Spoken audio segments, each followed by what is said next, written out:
Les joueurs de hockey ont toujours été prêts pour les défis qui se présentent à eux.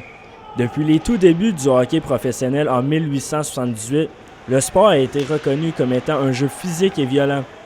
Et avec les avancements technologiques d'aujourd'hui, les joueurs peuvent bénéficier d'un équipement plus sécuritaire et complet.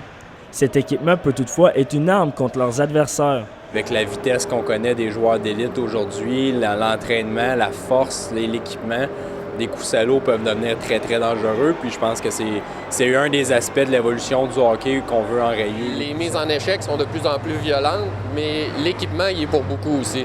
Les pads sur les épaulettes, les coudes, c'est sûr que ça a augmenté le facteur.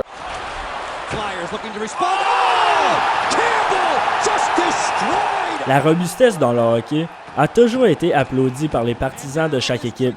Mais depuis les dernières années, c'est devenu un véritable débat partout à travers l'Amérique du Nord. Les coups à la tête, ainsi que les mises en échec par derrière, ont connu une forte augmentation. Depuis les années 2000, 30 joueurs se sont retirés prématurément à la suite d'une commotion cérébrale. Le nombre de joueurs atteints d'une commotion est passé de 6 à 41 %. Le vendredi 22 juillet 2005, les dirigeants ont décidé d'abolir le fameux règlement de la ligne rouge. Avec une surface de jeu beaucoup plus ouverte, les joueurs sont devenus plus vulnérables au centre de la patinoire et lorsqu'ils sont en possession de la rondelle le long des bandes. La façon d'éduquer les jeunes comment frapper, de ne pas frapper pour tuer ou blesser, mais de frapper intelligemment pour le jeu. Si la mise en échec n'est pas nécessaire dans un coin ou si l'autre est placé d'une façon vulnérable, il n'est pas obligé de la prendre. Oui, on demande aux joueurs d'être physiques, mais on leur spécifie tout le temps que quand tu vois le numéro du joueur, de ne pas appliquer une mise en échec.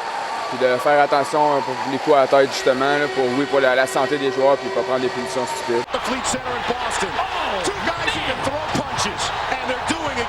Les bagarres demeurent un cas complètement différent. Selon plusieurs, elles ont toujours leur place dans les ligues professionnelles, mais sous une seule condition. Le simple rôle de bagarreur devrait être éliminé. Les joueurs qui ne jouent pas plus de 3-4 minutes par match et qui ne sont là que pour se battre n'ont plus leur place dans le hockey professionnel. Ils ont leur place, oui, mais pas n'importe qui, puis pas des gars qui sont là juste pour ça. Mais tu sais, le hockey, ça reste que c'est un show, c'est une business. Il faudrait des joueurs intimidants, possédant un bon physique, mais qui s'impliquent aussi offensivement, comme Milan Lucic, Chris Stewart, Corey Perry et l'imposant Dustin Byfuglien. Des joueurs qui étaient là juste pour ça, c'est sûr et certain qu'il y a une certaine unanimité qu'on n'a plus besoin de ça dans le hockey, mais je pense qu'on a tous déjà assisté à des matchs où est-ce qu'une bonne bagarre a changé le momentum, a fait changer le vent de bord. S'il y a des joueurs qui jouent dans la Ligue nationale que, tout simplement parce qu'ils veulent se battre, ça a probablement des meilleurs joueurs qui seraient dans les alignements au lieu des gros bonhommes qui servent juste à donner des coups de poing. Des compétiteurs décident même d'évoluer parmi des calibres plus bas pour ne pas jouer du hockey contact. Moi, c'est ça que j'ai fait. J'ai été invité dans des camps de contact, mais j'ai évité ça parce que moi, me faire plaquer à la tête ou de dos, ça m'intéresse pas. Puis j'ai déjà joué là-dedans, puis c'est pas aussi le fun que ça en a l'air. Plus de 30 joueurs de la Ligue nationale sont présentement à l'écart du jeu en raison d'une commotion cérébrale subie lors des bagarres ou surtout lors de simples jeux robustes.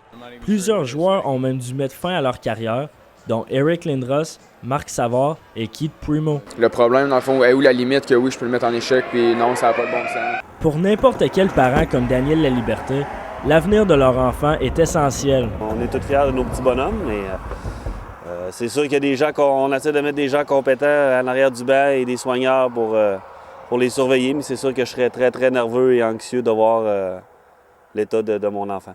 Il ne faut jamais oublier une chose. Le hockey demeure une méthode de divertissement et un jeu avant tout. Sean Murphy, La Cité collégiale, Ottawa.